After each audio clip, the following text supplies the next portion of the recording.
Bueno, y tenemos aquí lo que es esta tablet, al cual vamos a eliminar lo que es este bloqueo de pantalla, ya que cuenta con un pin de bloqueo. Vamos a utilizar lo que es un método muy fácil para poderla recuperar. Eh, ¿Qué es lo que vamos a hacer? Pues bueno, primero que todo vamos a prestar mucha atención a este video tutorial. Dicho eso, lo que vamos a hacer es lo siguiente: vamos a apagar totalmente la tablet. Vamos a presionar botón de encendido, vamos a sostenerlo por unos 5 segundos y aquí lo vamos a apagar.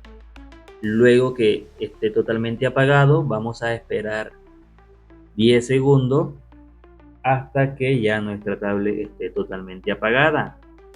Dicho eso, lo que vamos a hacer es lo siguiente: vamos a presionar botón de encendido y botón de volumen arriba al mismo tiempo, encendido y botón de volumen arriba al mismo tiempo.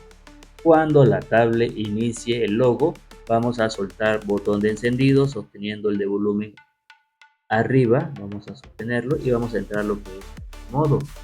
Ahora vamos a presionar el volumen abajo, vamos a seleccionar la opción que dice WIP Data, con botón de encendido seleccionamos, bajamos con botón de encendido, vamos a darle donde dice WIP All Data con botón de encendido.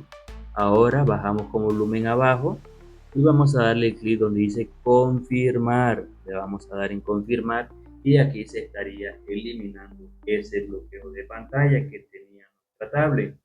Ahora, cuando ya termine por completo, vamos a reiniciarla para luego poderla configurar.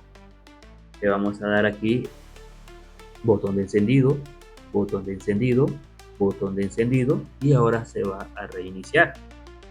Ya cuando nuestra tablet se reinicie, cuando ya inicie el logo, vamos a poderla configurar. Vamos a esperar unos segundos hasta que ya reinicie. Bueno, y vamos a utilizar otro método diferente para poder recuperar nuestra tablet de una manera muy fácil y muy sencilla. En este video tutorial no vamos a utilizar la PC.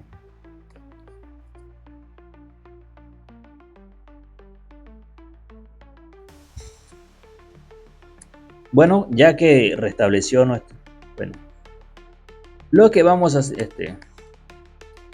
Si tu tablet queda con la cuenta de Google o con la cuenta de seguridad, en la descripción del video y en los comentarios vamos a dejar un método para poderlo solucionar.